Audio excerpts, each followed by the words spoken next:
welcome to the Writing Craft Podcast, where we empower writers through magic. I'm your host, Jenna. And I am your host, Holly, and welcome to our very first episode. Yes, we're very excited to be starting this brand new witchery-related podcast for all of the writers out there who want to make their writing a little bit more magical. Yes, I'm so excited to get into all things magic, literary, creative, and we're just going to jump into it today, I guess, with a bit of getting to know each other. Yeah, that's the plan. So I guess I'll go first. I write science fiction fantasy novels. I have my YouTube channel just under my name, Jenna Streety. I've been making videos for a couple years all about writing, and I'm very excited to dive more into the spiritual side, I guess, of myself and my writing journey and share that with people. And yeah, that's what I got.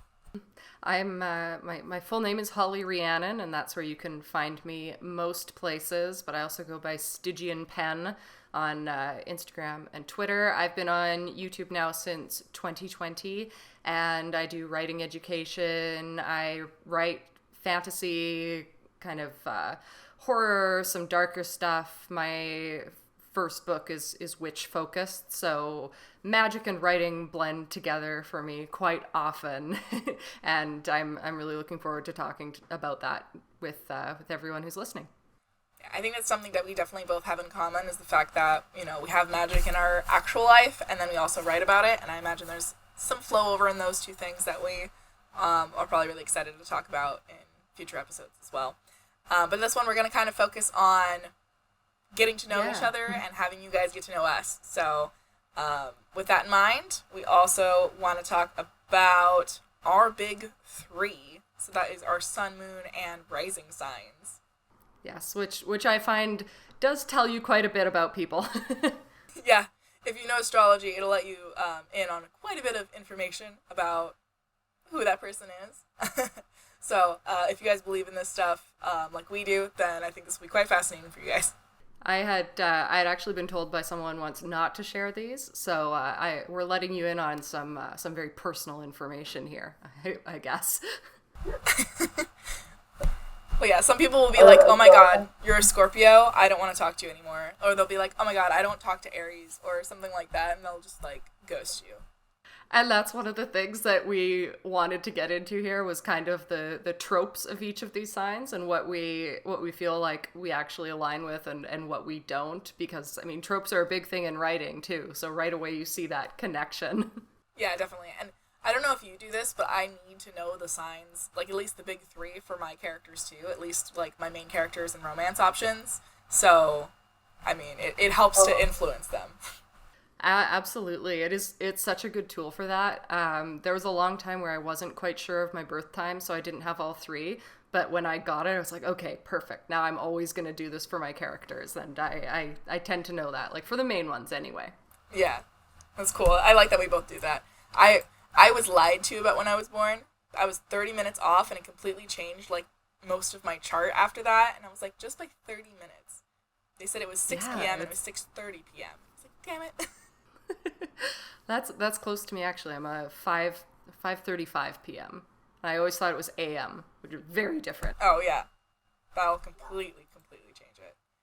So should we start off with our sun signs, the main ones? Yeah, so do you want me to do, my sun sign? You can do your sun sign? Yeah, let's do it. Awesome. So my sun sign is Virgo. I am pretty much the epitome of all of the tropes for it. I can tell you that already. So some of the tropes that are related to my sun sign being a Virgo is practical and analytical skills. So that's legitimately my entire personality, is I just organize things for other people. That's what I do at my day job too. And then the urge to improve. I'm always on a self-improvement journey to the point of fault. So I agree with that one. What's the next one? We're looking at a website right now called starslikeyou.com.au. So feel free to look up your own as well and see if these tropes work for you. Problem-solving abilities. Again, what I do for work. Tendencies to worry. That's my entire personality. I agree with that one too. Humble by nature. It depends on what we're talking about. Some things I'm quite proud of myself for being able to do, and other things I think I'm garbage at all the time. So take it or leave it. And yeah, those are the nice tropes that we got for my Virgo sun. Okay. So mine is Gemini, and that's one of those ones where a lot of times I feel like people either love or hate Geminis. So I'm always afraid to tell people that. Like, I'm Gemini, and sometimes they're like, oh, all of my best friends are Geminis. And then other times they just sort of look at you like, and you just feel very judged. So, and I spent a long time not identifying with anything in my sign at all. But the thing is, since researching it more and learning more about it, I'm coming around a bit, and I'm finding ways in which it does, it does reflect on me. So the general tropes of Gemini sun are you're lighthearted. See, like, I don't really consider myself that lighthearted. Also, cheerful. There's this sort of idea of Gemini being the like cheerful, gossipy type person, and that's the thing that I never liked because I don't think of myself as very gossipy. But on this site, you also have intelligent, so don't think I'm saying that about myself. Apparently, it is a trait. I would like to think I am, but I don't know. Also, adept. Versatile, those things I can relate to for sure. I'm very good at just pivoting and bouncing around between a lot of things, which applies a lot to the creative work that I do. Responsive, dexterity, although I'm not sure how that's a trait. I don't think I'm very dexterous. Sociable, when I have to be, or with the right people, and engaged. And I think I'm engaged in very specific things, but just, not everything. But I don't know if you saw the dysfunctional traits on this site, Jenna. Oh, if no. you wanted to get into your more negative ones that they talk about. Oh, where is that at? Let me see. Oh, is it not on yours? Maybe you don't have any dysfunction in your sign. There's actually nothing wrong with me. Oh, actually, I see right here. Dysfunctional. Oh, okay. You were looking at a different section than I was. So it said my functional stuff for Virgo is helpful, modest, sharp, discerning, calm, organized, responsible, close to nature. Out of those ones, I would say it's pretty accurate. And the dysfunctional stuff is critical, yes. Lazy, not really. A word I don't actually know the definition of. Let me look up what that means. Servile? Having or showing an expressive willingness to serve or please others. Yeah. Oh, servile. Okay. Yeah. Scattered, sometimes forgetful. I literally have a brain injury, so always confused, related to the brain injury, yes. Nervous, depends. Stressed, that's my entire personality. Yeah, checks out. I'm very high-strung. My nutritionist even told me, you need to calm down. When your nutritionist does, it's real. Yeah, she's not like a, therapist or anything, but she was like, you need to be easier on yourself. I was like, when the fucking person who's telling me what I should be eating is like... That's what I mean. It's like, that's not even someone who normally would, so when that's happening, you got it. Yeah, I was like, okay, thanks, ma'am. Like, all right. It's like, what food is going to help me do this? Right? She just told me to exercise. I was like, you know what, if I had the time, I would, but thinking of making the time to exercise also stresses me. So thanks. I feel that, yeah. My dysfunctional elements are what I actually discussed at first: superficial, silly gossip. Like, I do not see myself as that at all. I hope I'm not that. I've had friends who've been very gossipy over the years, and it usually doesn't interest me unless it's something really intense. Unfocused, I'm focused on a lot of things. So, I don't know. Nervous, yes. Unemotional and cold, I definitely can be. And I was just talking about this actually in a writing interview with one of the authors I published recently about how I'm trying to bring the emotion back into my writing more. And also erratic. So there's some in there. But I hope I am not super cold or super superficial. No, I think you more so come across as, really put together, so some people who are insecure might, project that onto you. Because, you're always, put together. Like, the past calls we've had, I tell you guys, I've just looked like a rat just taken out of the sewer, and then Holly's, completely put together, and I'm over there like looking like a corpse. So I finally put not. myself together today. See, the thing is, I usually talk to you right when I'm off work, and I have meetings a lot in work where we actually have clients sometimes who will give us feedback after our meetings, being like, that seemed unprofessional. So now we're all on high alert of like, okay, we have to look really good. So if I'm talking to you right after work, it is far more likely I'm going to be put together. That's so funny, because usually I talk to you right after work too, but I work from home and I don't really have that many meetings. So then I'm just like full hermit mode, in a robe, pajamas, like haven't brushed my hair in like 2 days, like just a mess. See, I was looking forward to that. When I was starting working from home.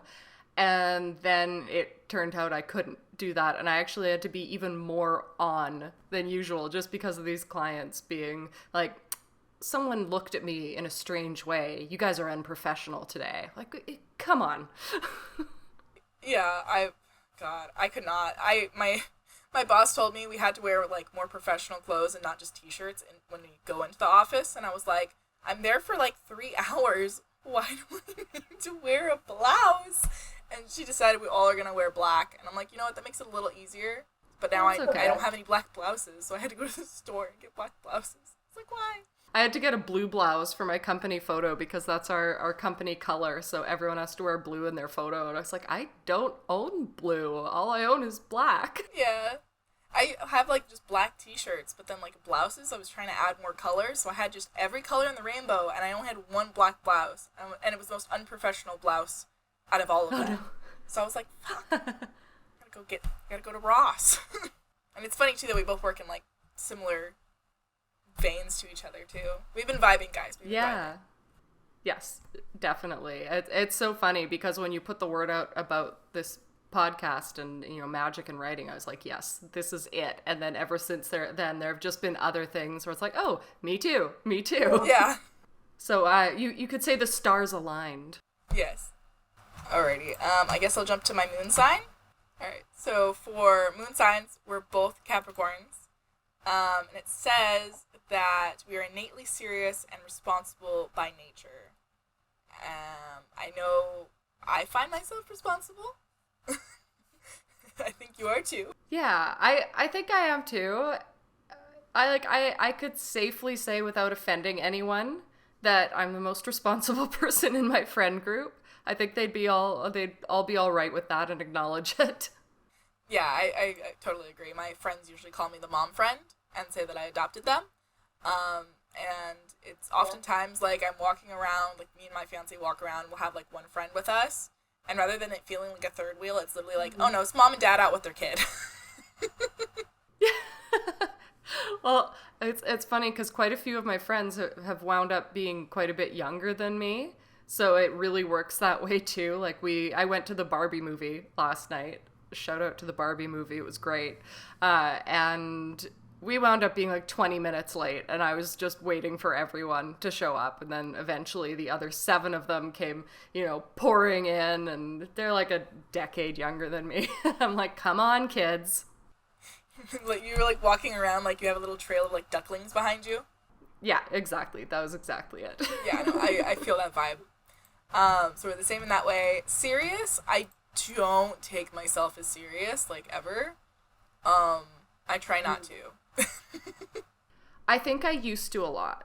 Like, I used to a lot when I was younger, and it really came with sort of being a nerd and being bullied and stuff, so I became very precious about myself, and I couldn't take, like, insults or jokes from my friends, but as I've come into who I am more, I'm good. I'm not super serious about me anymore. So we have evolved Capricorn moons. It's nice. It's funny because I was saying how I didn't identify with Gemini, and then I sort of learned more about these signs. When I found out that I had a Capricorn moon, I was like, okay, this makes sense now. Now I make sense. Yeah. And I feel like, for me, the Capricorn and Virgo goes together so well that I'm like, I don't know what trait's coming from where, but it makes me, like, fit into the box for those things pretty perfectly all the time. But then for you, it's like the Gemini just gets overruled by the Capricorn. Because they are so different. Like, Gemini is air, and it's supposed to be all kind of flighty, and then Capricorn is like, bam. heavy, stomping it down. And the next thing here was high expectations. I definitely feel like I have high expectations of myself and sometimes others, which can be a little toxic. And that's my negative side coming out a little bit. But what do you think? No, I agree. That's me too. I have to battle with sort of standards a lot of the time because I do set really high standards for myself, and then I find myself like putting them on other people. I'm like, you can't do that. Like, everyone's different. Not everyone has the same like standards and goals and ways of functioning that you do. Yeah, that's definitely something that I've had to learn, because it's kind of hard when, like, you know you're working so hard and, like, you see and have high expectations for yourself, and then, like, someone else in the same environment doesn't, and it feels like they're coasting, but then, like, everybody's different. That's sometimes not even the case, but that's what it feels like. Yeah, I find myself a lot of time having to just sort of pull back and really analyze a situation and people and be like, okay, is this realistic, or are they just sort of at a good normal level and you're being crazy? Exactly that. So, since we are talking about sun, moon, and ascendant signs, I think it's probably a good idea to point out like the significance of each of them, so you can, you know, sort of see what they're saying about you. And so the sun is like your ego self. I don't know if that's the explanation you've heard about it, Jenna, but like, you know, you're more out there, what you present to the world, the thing that shines through with, you know, your sun. Yeah. And your moon, like, I relate to my moon the most because that is supposed to be your more inner, introverted core self. So when you figure that out, you're gonna, like, you'll feel that one the most. And then your ascendant is more about perception. So like if your sun is what you are putting out, the ascendant is what then people sort of see in return, that sort of thing. Yeah, those are perfect explanations. So I feel like Gemini would be my extroverted side, so it kind of makes sense. Yeah. So what's your ascendant? Aquarius. Ah. So if we look at tropes for those guys, it says essential qualities is heightened vision. So I'm typically able to see like a bigger picture and other things of that nature. I have big ideas, unique perspective. I definitely tend to see things in a different way from other people. I feel like I agree with that. At times a loft. That checks out. And it just says, you're special too. Thanks. starslikeyou.com.au. Getting a lot of love from stars like you. I know, they're really loving on my science today. It usually doesn't happen. Mm-hmm.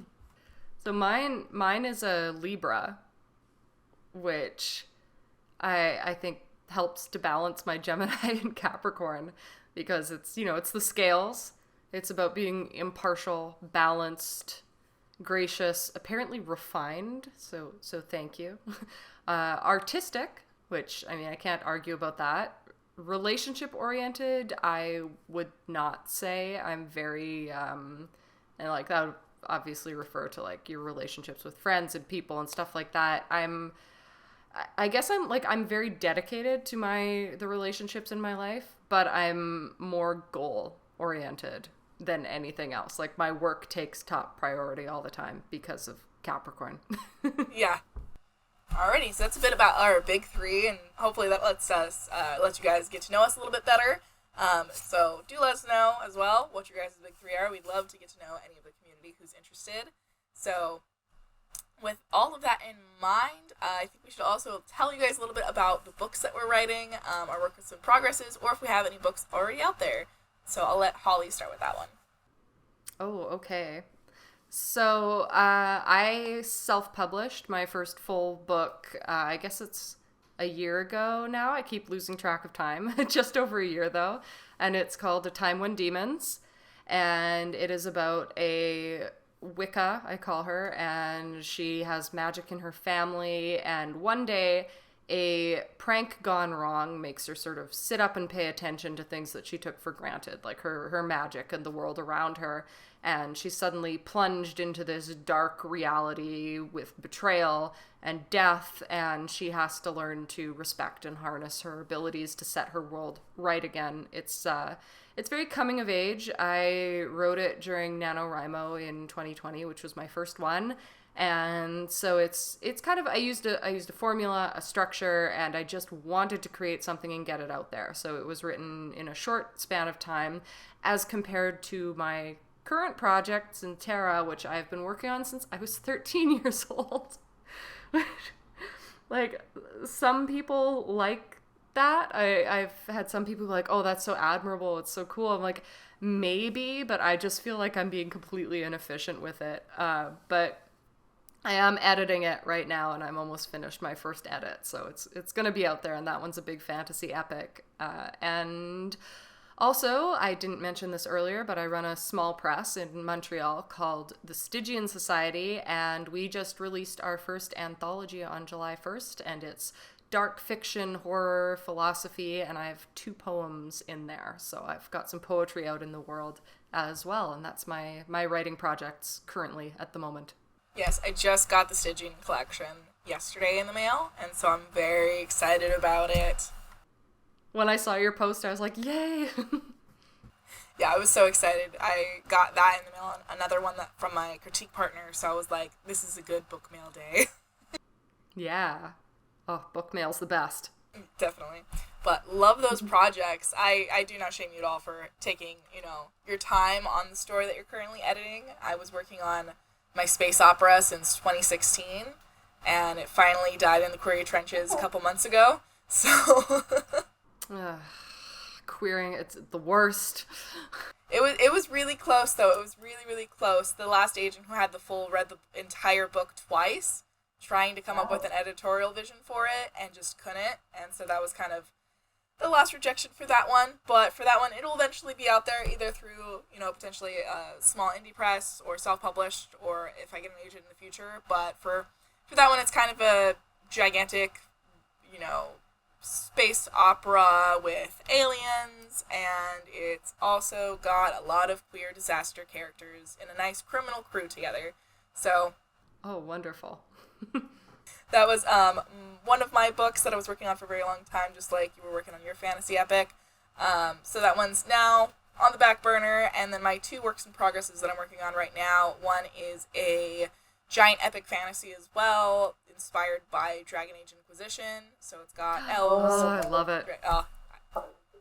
We're gonna have to talk about BioWare yes. in a second. Yeah. I didn't know you liked BioWare. We're gonna fangirl about that. So yeah, it's inspired by that heavily, and so if you know Dragon Age Inquisition, you kind of already know the way the book's going. So that's kind of about this elven girl who lives in the mountains that are called the Divide, and the Divide gets destroyed, and unfortunately those mountains are full of spirits who are now going haywire all across these Viking lands. So it's like if Dragon Age Inquisition and Vikings had a baby, and it was spicy. Oh, I love it. And then my other work in progress is I'm calling it East-West Whip right now. It is inspired by East of the Sun, West of the Moon, which is a Norse fairy tale. And it's also inspired by an anime called Fruits Basket. So it's for that myth, it's this prince turns into an animal during the day, a bear, and then at night he's a human man again. So it's kind of got that sort of element in it, and a nice mysterious Canadian town that has a lot of Norwegian Viking influence in it as well.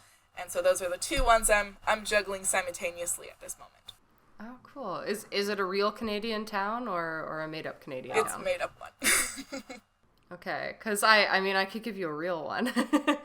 Because in Manitoba, where I'm from, there's a town, or I don't know if it's still considered a town. It might be considered something else because it's gotten a bit bigger. There's a place called Gimli, and it has the biggest Icelandic population in the world outside of Iceland. Oh, that's cool. I didn't know about that. This one is kind of like inspired by that though, and like the Viking villages that were in higher Canada, but it's kind of like a what-if scenario of if the Vikings made it to Vancouver Island, and so it's a small mysterious town originally founded by Vikings on Vancouver Island. I was inspired by the, smaller Viking settlements that are in Upper Canada, and then it's kind of a what-if scenario of what if Vikings founded a village on Vancouver Island, and so it has that sort of inspiration for it, and I kind of based the story there because I plan to one day live in that area of British Columbia, and that's where most of my family's from, so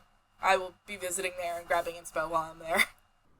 That's very cool. I would definitely recommend looking into Gimli, because I bet that some of the history and stuff would apply to what you're creating if you're still doing any researching on it. Oh yeah, no, I'm a Virgo. I'm always doing research. It doesn't stop. Yeah. I do it for fun. I'm getting an anthropology degree with a focus on archaeology for fun. Nice. My favorite thing when I was in school was doing research papers, so I get it. It's the best. Oh yeah, give me a good essay any day. Mm-hmm. Which is usually what people hate. I love it. Yeah, we're writers. We're fine with it. Yeah, we always have weird research on our computer history. There's always that. I know. I'm just waiting for one day for the little FBI agent who's always watching me just to be like, "Yep, they totally murdered someone. They're looking up way too much info about how to hide a body. It had to have happened." Yeah. It just went to the next level. It's a bit too much now. I know. I always wonder about my friend Capri, because she writes like cannibal kind of stuff. Okay. I'm like, your search history must be absolutely wild. Yeah. Me right now, I have this weird thing where Jack the Ripper winds up in all of my stories in some form. So I've looked at Jack the Ripper crime scene photos way more times than anyone should have. And I don't know, like, someone might be concerned by that. Yeah, no, I understand that. Like, but at the very least, you have the excuse of it was for my book. I've just seen those crime photos because I was interested, and I thought I was messed up until I realized there's a whole true crime community, and it's normal to just be morbidly curious. Well, yeah, I started out that way, and I was like, all right, I've looked at enough of this. Now it's time to write about it and give myself a reason for looking at it. That works too. You can go backwards that way. Yeah, exactly. It's fine. It's fine. It's normal. We're writers. It's okay. Okay. I love that. We'll just defy it to the FBI agent that way, and we'll do it together. Exactly. Be like, dear FBI agent, or what's the Canadian equivalent? I actually have no idea. I'll look that up. I'm curious. It is the CSIS. It's the Canadians National Security System. I've literally never heard of that in my entire life. And the amount of true crime I watch and listen to, I should have. So maybe they just do a better job of being secret. Probably. And I think, too, like, not that many... I don't know for certain, but there's not that much true crime that happens in Canada compared to the U.S. I don't know. There's a fair amount of weird stuff. We've had some serial killers, like, in the last decade. There was a... like Toronto subway killer or something like that. I forget. There was something to do with like, and I might be getting this entirely wrong, which is, shame on me, but I think there was something with like body parts being hidden in potted plants in like malls and underground systems in the subway in Toronto. Okay, so there's less, but they're weirder. Yes. We also had Luca Magnotta. He's ours. Oh, that's right, yeah. One of the first things I did when I moved to my last neighborhood in Montreal, and when my mom moved here, so I was like, Mom, we're gonna go on a walk to Luca Magnotta's apartment, and I made her walk there and go to that building, and it was the weirdest experience. It very concerning, and all the people still living there, you could see them staring out from their windows in the basement level apartments and closing their blinds very quickly. I was like, there is an energy around this place, and I do not like it. Yeah. It's like when I went to the Cecil Hotel. I didn't like go in, I just drove by, and it was enough. I was like, I wasn't even trying to be there. I just got lost in LA, and I was trying to give Steven directions, and I was like, wait a second, this looks familiar. Oh, shit. Yeah. Although they're trying to rebrand it and they're calling it the Stay on Main. It's like you can't rebrand this. Everyone knows, you guys. Yeah, no, there's no escaping the weirdness of that hotel. And the whole area just has like a bad vibe. It does. I went there for a work trip and my friend came along and she and I were like, okay, well, we want to take a picture outside of the hotel. We want to try and get in. But we went there and I took a picture of her. I don't think I even got a photo of myself because we wanted to get out of there so badly. Like, I snapped a picture of her. There were some unsavory characters around there, and we didn't even try to go up to the door or anything. In the end, we were like, okay, we saw that. Let's go get donuts. Yeah, no, that's a mood. That's understandable. It's not great. It's kind of like a lot of people have their they have like their negative stereotypes of what LA is like. That is the epitome of the stereotype of what LA is like. And in some parts, the stereotypes are true, that it's just like horrible, dirty, nasty. And that's why I barely go there, because there's quite a few areas like that, but it's not the whole thing. And some things there are cool, but if you stumble on that kind of area, you don't want to be there. Yeah, like it's funny because my work decided to put us in a hotel like right in that area, and it's because we were doing an awards show that was right nearby, but it was the worst spot to stay. But then the funny thing was, at the same time, we were going up into the hills to do photo shoots, so I got to see both extremes, just like this extreme opulence and wealth up in the hills, and then like the worst little chunk of it downtown. And that's all I've seen. That's the United States! Yeah. In a nutshell, but it's really bad in LA specifically. That's why, like, honestly, if you ever visit again, it's so much more worth it to just stay in more like the IE or OC, and then just take the train in, because it'll take you like an hour, and it's a nice train ride with like comfy seats, and like everyone's just chill, and then it'll be cheaper, and you're not staying in a really weird area. Yeah, like my friend and I both have discussed how if we went back, we would do it very differently. But when your work is paying for it, you're like, well, here I am, and let's see what we can make of it. Oh, yeah. That was me when I had to go to Texas for work. I was like, this is cool, my first ever, like, work-paid trip, but also could we have gone anywhere else but Texas? It was, like, Texas mid-August, and I ended up with COVID, and it was hot, and it was horrible. Ugh. See, I got really lucky with my first work trip, and I got to go to Berlin, but it was only for 4 days, and 3 days were a convention, so I had 1 day, and I had to get on one of those, like, tourist buses, because I'm like, this is the only way I'm gonna see a fair amount of things, and I did, like, the hop-on, hop-off tour bus, and then was back at the hotel, and then was flying out again, and now I want nothing more than to go back. Yeah, you need a real experience now. Yeah. Well, if you ever visit California again, I'll show you the ropes. And if I ever visit Montreal, you can show me the area. Yes, absolutely. I guess we didn't even say where we're from, did we? We did not.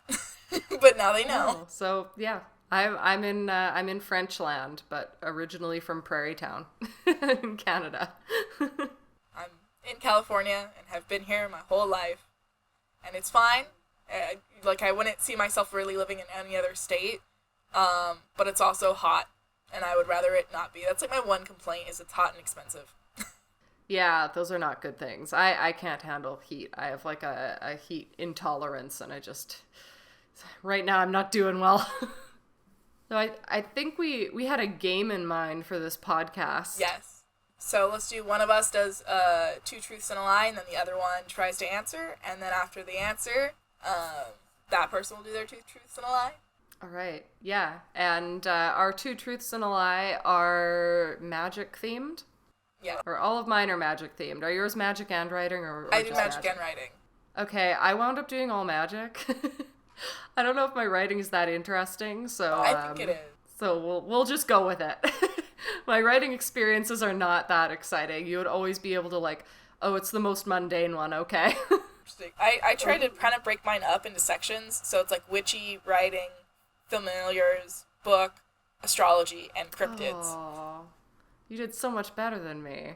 You did yours earlier, at least. I like still didn't even have mine until like 30 minutes before we started filming. Well, maybe I'll be able to come up with a couple writing ones on the fly. We'll see how it goes. We'll see what my improv brain is doing today. It's usually pretty weak. Okay, cool. Alrighty. I'll start it off then. So, I have to look at my phone for this. Apologies. So we're starting off with the witchy category. Feel free to guess what the lie is, or what are the truths. So 1, Okay. I'm a Norse pagan witch. 2, I've hexed a coworker. 3, I'm an omnious pagan witch.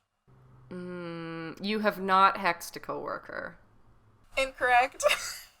Did it work? I would like to think so.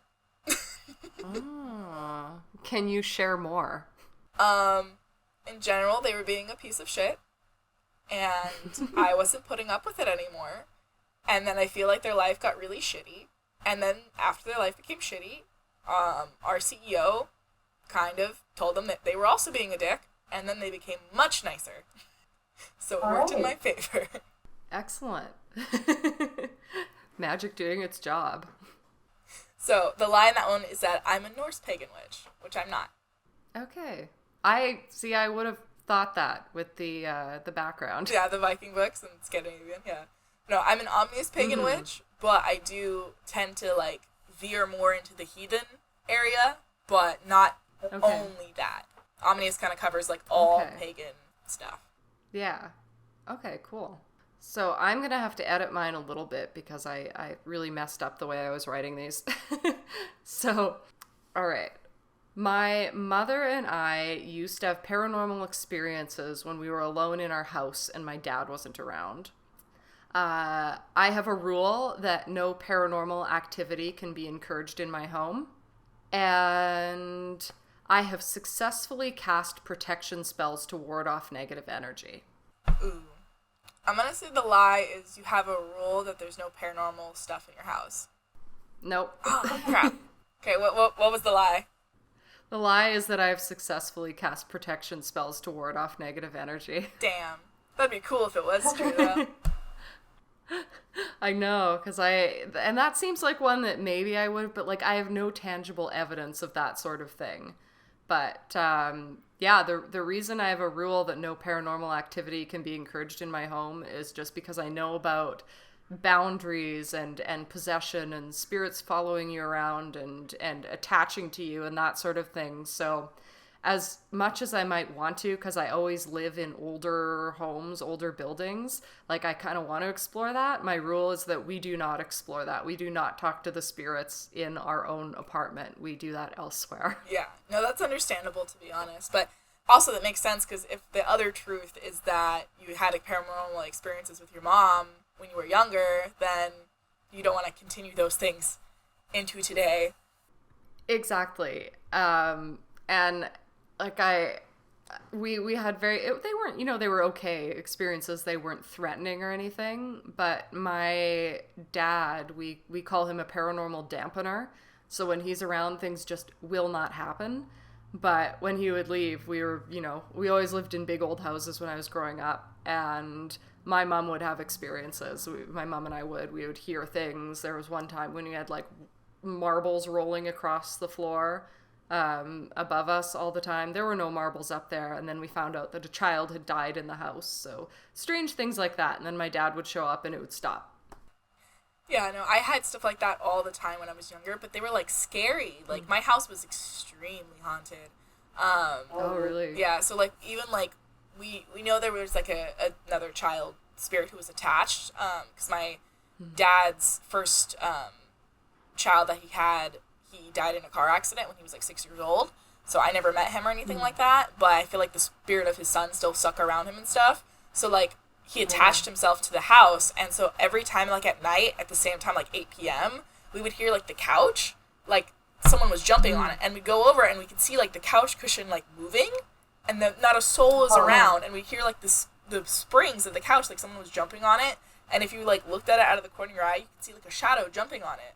And it's like that one was fine because it was just like a little kid spirit, but like there was other stuff that was way creepier. Oh wow. So I'm not a fan of that shit either. I don't want to bring it home. Alrighty. So next one I have here is about writing. So 1, I sometimes write historically inspired fantasy. 2, I sometimes write about aliens and elves. 3, I sometimes write spicy military sci-fi. Oh, you've concocted this so well. The lie is the spicy military. So I'm like, I know there's spice, but I don't think it's military. Yeah, it's not military, and there's no spice, at least so far in the Viking one.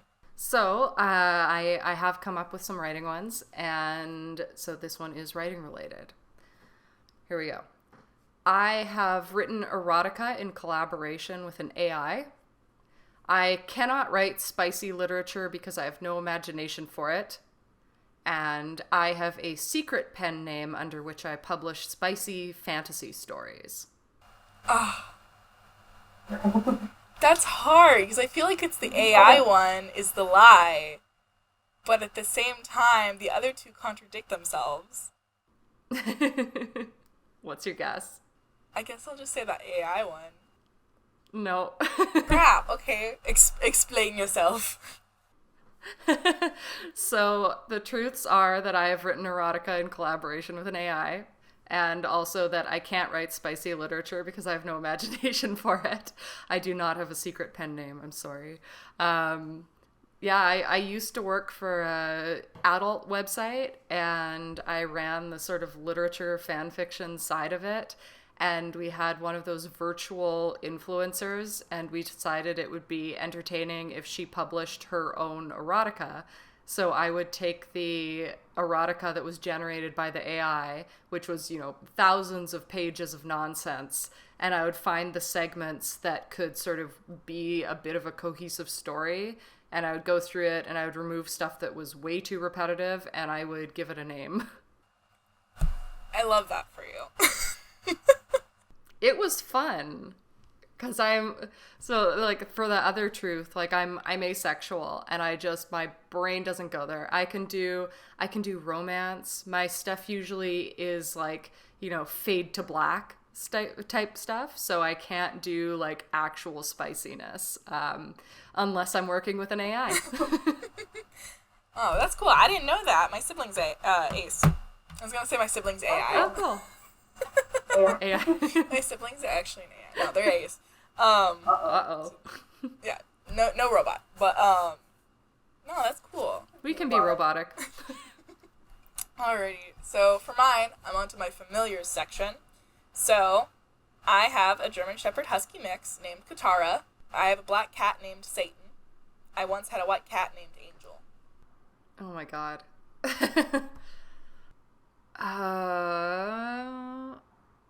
Oh no, this is where my immediate memory and my second guessing myself is messing me up. I'm gonna, oh god, I'm gonna be wrong. I'm gonna say the white cat is the lie? No. Damn it. So my dog, who's in here somewhere, is a German Shepherd Husky mix named Katara. Okay, I thought so. I was like, alright. You just saw her. She just popped on. Yeah, that's why I was like, I just saw her. You said the name. And then my first ever cat was a white cat named Angel. But the black cat I currently have, her name is Lucifer, not Satan. Oh, it is a better name. Lucifer is a much better name. Yeah, I thought so. I should have done a familiar one. Oh well, I'll just say I had a familiar for about 10 years named Ralph. His full name was Sir Ralph Meowington III, and he was wonderful. And since he has passed, I do, here's another interesting thing, I run a cat sitting business because I cannot commit to another familiar just yet, so I care for the familiars of others. That's so sweet, though. It's fun. It's a great job. I just get too attached, so I try to take people's cats if they left them with me. We've discussed it. Okay, so for my next one, we're back to sort of spooky stuff. One is, I used to live in a house that had a secret room in it. Second one is, I used to create my own very effective Ouija boards. And the last one is, I have experienced a series of coincidences that made me believe in the power of synchronicity. I think the Ouija board one is the lie. No. Dang!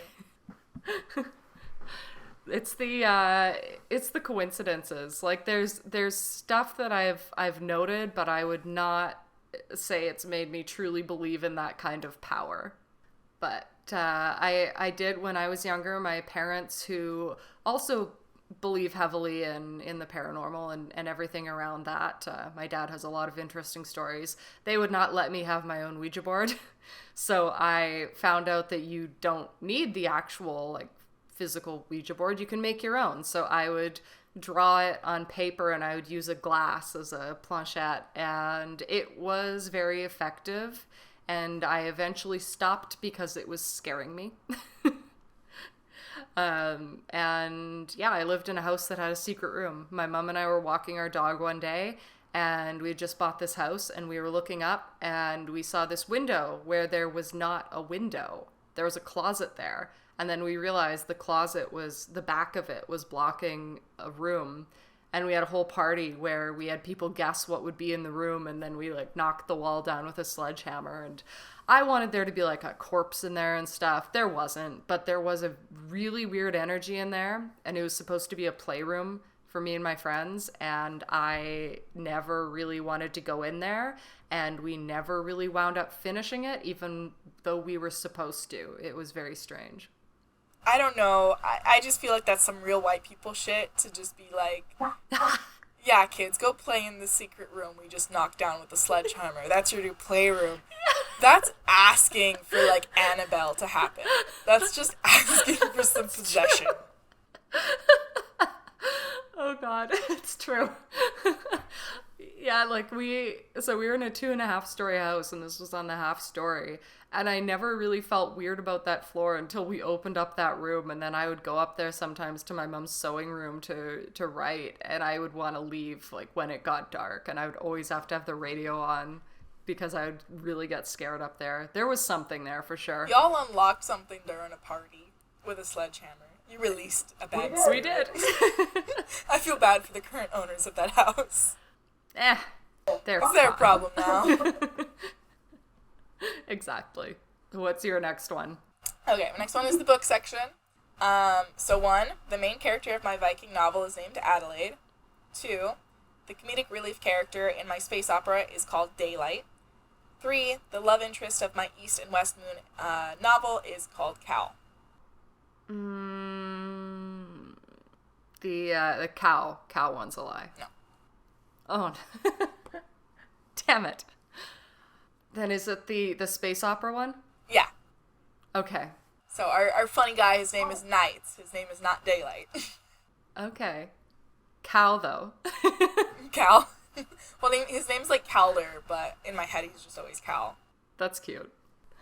I like that. Oh, I have another writing one that I did think of. Here we go. One is I published 2 graphic novels before my first full-length novel. Next is I have published a novella inspired by Peter Pan. And the third is that I was asked to collaborate with a well-known comic author, but anonymously, one time when I was attending Comic-Con. Ooh. I'm gonna say the graphic novel is the lie. Nope. Comic-Con?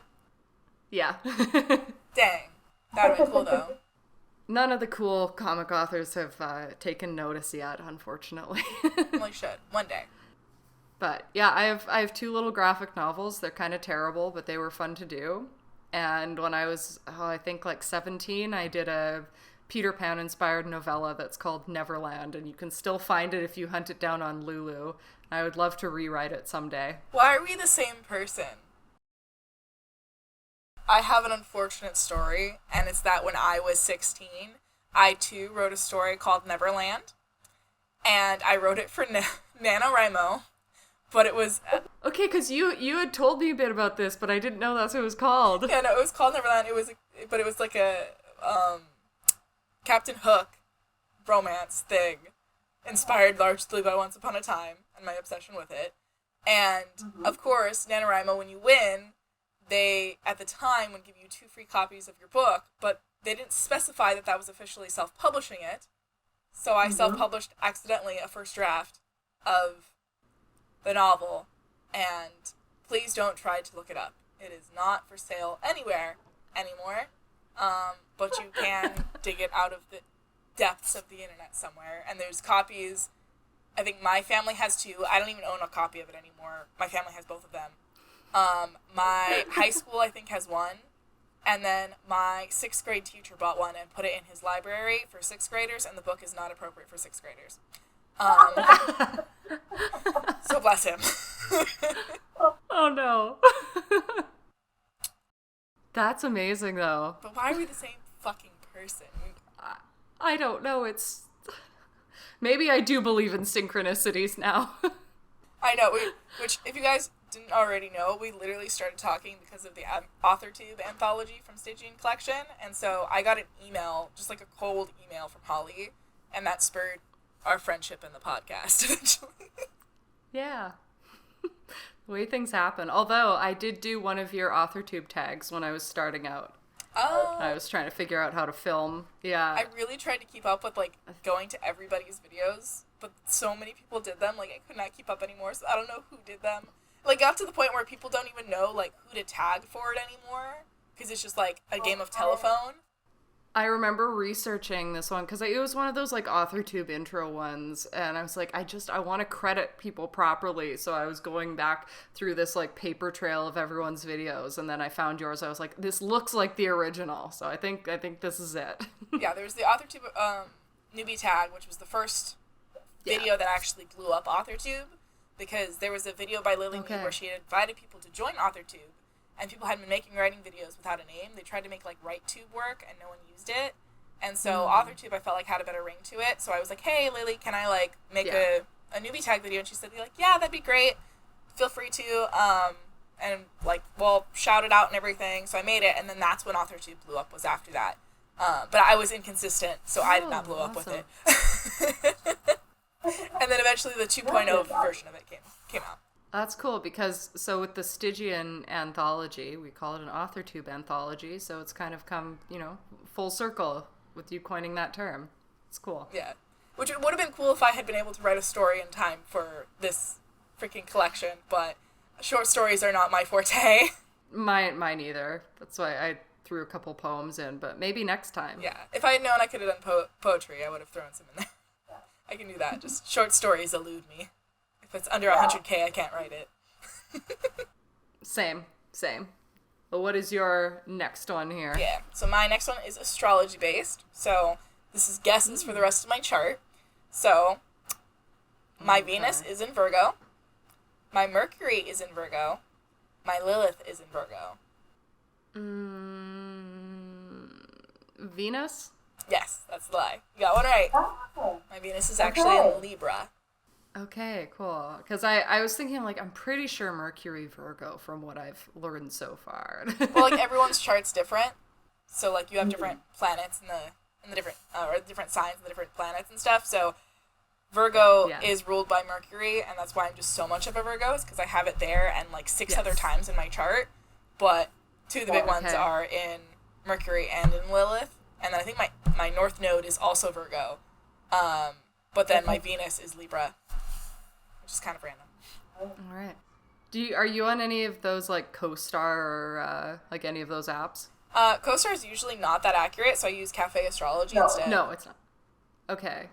I'm on the Pattern and CoStar. I like CoStar just for like sharing charts with each other. I had 4 Virgo in my chart. Oh wow.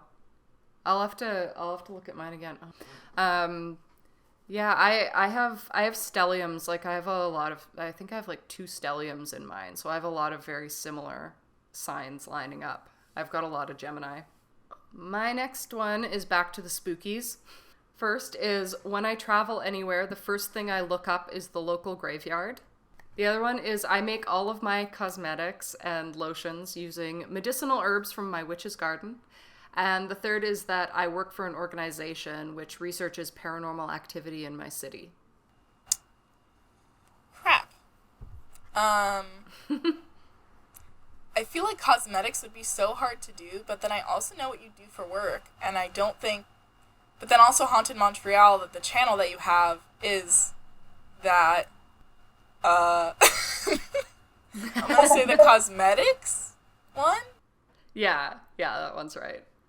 That's something I want to do, actually. Like, I would love to be able to do that someday, and I've looked into it, but I never have. So, yeah, whenever I travel, I always go to the graveyards first, And with Haunted Montreal, we do research paranormal activity and take in stories, and we're going to be doing investigations and stuff as well. Oh, that's so cool and so fun. I really want to do that with my local area as well. So I'm maybe this year, maybe next year. We've already in my apartment would be kind of like the crew. Everybody I live with here. So we've already picked out some places. So hopefully we can get that up and running at some point too, and we can again be in alignment with one another. Yes, constant. So I think these are our last ones, right? Because we had 6 sets each. Yeah. So this is my last one. Okay. And then we'll do yours. All right. So this one's my cryptid section. So I don't know if you believe in cryptids or what your opinion is on cryptids. I don't have a strong opinion. I'm just interested. I'm interested too. There's some that like I 100% don't believe in, and there's others that I think are interesting. And then there's others that are on this list. So we'll see what you think of them. Well, I kind of gave this one away earlier, but my childhood home was heavily haunted by ghosts. I've seen a UFO hover over my car, and I've heard the call of Sasquatch. I feel like the UFO is the obvious one that's a lie, but maybe let's say Sasquatch. Sasquatch is the lie? Yeah. Yeah, Sasquatch is the lie. So I want to hear this UFO story. Oh my gosh. So basically there's like one of the most UFO heavy places is San Dimas, and my brother works in San Dimas, and he's a night security guard. So I was driving him up there all the time, and they would tell me about all these crazy UFOs they were seeing, and I was like, I believe in aliens, but like I've never seen a UFO. There's like an airport there. Like it's probably just the airport you're seeing stuff come from, right? So I wasn't really paying attention or didn't really believe it, and I never had any weird experiences before. But then I was driving him one night, and then it happened, and it was like verbatim exactly what they had said had happened to them. So I was driving my car after I dropped him off, and I was driving back down this like windy road with a bunch of switchbacks and stuff, and then there was like a light right above my car, right? And I was like, it's like shining down, casting shadows over my face, like I can't really see the road, and I'm like, is this a fucking helicopter? Is this a plane from the airport? And so like I stick my head out and look up, and like I can't see anything. I can't, like I have the window rolled down, I can't hear a plane, I can't hear a helicopter. I'm like, this is weird. And so I'm driving down this road, and I'm like, this road seems so long. Like, what the fuck's happening? And so I finally get to the end of this road, and I pull over because I'm freaking out, and like this thing was so close that like when I would go around like a turn in the road, like the light would disappear, and then it would reappear, like it was following me down the winding path this. And I was like, what the hell? So I turned off the road, and I parked, and I was like, what the hell? And I'm looking behind me, I'm looking around, and this thing's nowhere to be seen now. And then I look at the clock, and it says I've been on the road for an hour. And this road, like, maybe takes you, like, 10 minutes to get down. And it said I was gone for, like, an hour. So I'm like, what the hell? And I'm, like, shaking, freaked out. So I take the streets home, and I get home, and I'm still, like, shaking, freaking out, like, what the hell was that? And my mom was like, dude, you've been gone for, like, 5 hours. And I was like, even taking the street, it should have taken me, like, an hour. But, or, like, and if I was on that road for 2 hours, then, like, I should have been home in 2 hours. But no, I was gone for, like, 5. Like, it was early morning when I got home. I was just gone, right? So, like, time just distorted. Like, it was nuts. I was like, I should not have been gone that long, period. You hit an anomaly, some weird anomaly. Yeah, I was like, because I'd heard about, like, other stories of people getting abducted or, like, things like that. I don't think I was abducted, but I think, like, time distorted itself or something around this fucking UFO or some shit. And now I'm like, that was wild. And if one day I get cancer because I was near a UFO, it'd at least be a nice story. That is a great story. Wow. Like, I've seen minimal things in the sky, but nothing even close to that. Yeah, well, it was crazy because I'd never seen a UFO before, and then after that happened, I saw them, like, all the time for a good, like, 3 months. I would always see, like, weird flickers or, like, flashes in the sky or, like, shapes and stuff, and I was like, what? Like, I was always looking for UFOs because I always wanted to see one, and then I had that encounter, didn't want to see one, and then they were everywhere. And I was like, is this placebo? Like, what the fuck's going on? And then eventually, like, it petered out and I don't see them anymore. But I was like, man, maybe they put, like, a tracker on me or some shit. And they were following me for a while. Yeah. And then they just left. It's like you were open to it. Yeah. And then it closed. Because I was done. I was like, Wow. I don't want to get probed by no aliens. Leave. Oh man, we should have ended with that one. Mine's not going to be that interesting. My final one here. No, you're good. Thankfully, no alien time lapses for me yet. We do have in Montreal. We have a hotel that's one of the like main spots for UFOs in the province, apparently. So it's the like one non-ghost video we've done for Haunted Montreal. It's a little concerning. I'm gonna visit that hotel when I visit you. Yeah, you have to. I'll do the whole haunted tour with you. Oh, if you could please, if I could have you as my personal haunted tour guide. Oh yeah, I did that with my partner like last weekend. We wound up in this neighborhood where we do a lot of the haunted tours, and I was like, okay, I'm just gonna show you everything, and we went sort of a little bit ghost hunting. In hindsight, we should have brought our EMF reader and everything, but we did not. So we just did the general tour.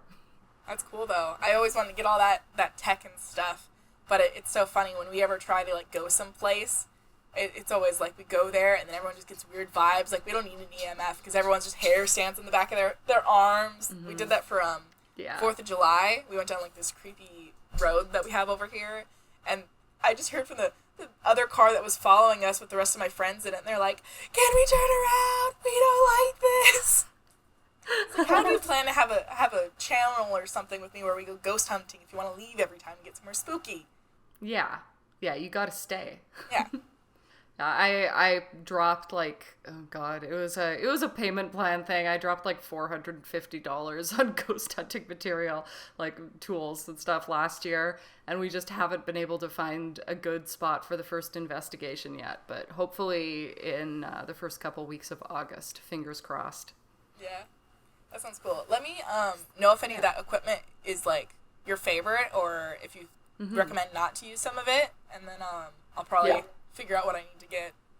Yeah, I'll let you know, and I'll also send you the site that I use, because I think it would probably be more affordable and easier for you to get, because I had to get this into Canada, and it was from the States, and it was a whole thing. But they have various kits. It's a really good site that I used, and I can't remember the name of it, otherwise I would give them a plug, but maybe next time. So I will give you my last 2 truths and a lie. And I mean, there might be some interesting stuff in here. I once walked over the grave of a serial killer, which was hidden in the middle of the city, and they were still trying to attack women. Also, I have a collection of holy water vials from churches around Montreal. And finally, I once had a little ghost girl follow me around in the park. I'm gonna say the vials of holy water? Yeah, you're right. Hey. But okay, explain the other ones. On one of our Haunted Montreal events, we do investigations. So I haven't managed my own, but there's a guy named Dom who runs them, and he's from 13 Spirits Paranormal. And we go to this park that's actually a hidden cemetery in the middle of downtown Montreal. And I had a very strong connection through my EMF. Part of it was it's a cholera cemetery, and part of it was a children's cemetery, and I had a little girl following me around up until we got to the point where the serial killer is buried, and she left me at that point, and then he was pulling the hair of some of the people who were also on the investigation. I don't like when they touch. Yeah. No, it was very interesting though. Yeah, it was super interesting, and I like that those 2 stories were like at the same place and time. That's really cool. But yeah, I didn't think you would have a bunch of holy water. I actually do have 1 vial of holy water, but it was gifted to me as in like a little gift bag for a mini writing magic convention that I went to that our other NaNoWriMo municipal liaison helps run in the city. Oh, that's cool though. I just don't know what to do with it. Maybe use it on the serial killer. See if it works. Yeah, I'll bring it next time I'm in that park, and it'd just be like, no. Like, bye. Watering the plants, don't mind me. Bye. Yeah. He likes blonde women, apparently, so you and I can go there sometime. It's fine. It'll match when I went ghost hunting one time at my old high school. way, way back when, and there was someone who I think, like, killed themselves on the bleachers, and so we were investigating the bleachers, and he grabbed my ass. I was like, how dare you? I felt bad for you until now. Yeah, it's like when you pass away, you should stop doing that kind of thing. Yeah. Like, don't you learn? Some people never learn. Apparently, not even in ghost form. Nope. And it was a visceral reaction, because I was, like, with my friends, they were all in front of me, right? There was nobody else around. School was, like, closed. That's why we went. And it was broad daylight. And it was like, vroom, and I went, like, straight up in the air. I was like, ah! Like a cartoon. Yeah. Wow. Because I was, like, there was nobody behind me. And then I had, like, the sense that someone was behind me. I looked, no one was there. I looked forward. And then it just ass grab, me freaking out. And then my friends were like, whoa, whoa, whoa, whoa. I was like, this ghost just grabbed my fucking ass. How could he? Ass grabber ghost. I never went on those bleachers Always again. gotta be careful. So I was still in high school at the time, too. So, like, it was, like, I think summer break or something like that. But then when we went back, too, and we would go to, like, sports games or anything like that, or, like, for PE, I was like, I'm not going on that side of the bleachers. I'll be on the other bleachers, but I won't be on that one. Yeah. Wow. I think that was a very eventful Two Truths and a Lie game. Yeah. Learned so many interesting things. People know us so well now. They do. It's scary. Alrighty, well, I think we'll end it off there. So thank you guys for listening to this podcast. New episodes will be coming out every Thursday from here on out. So let us know what you thought of this, and feel free to give us more recommendations about what you would like to hear us talk about. And we will see you guys in the next one. Yeah. Thank you so much. Bye. Bye.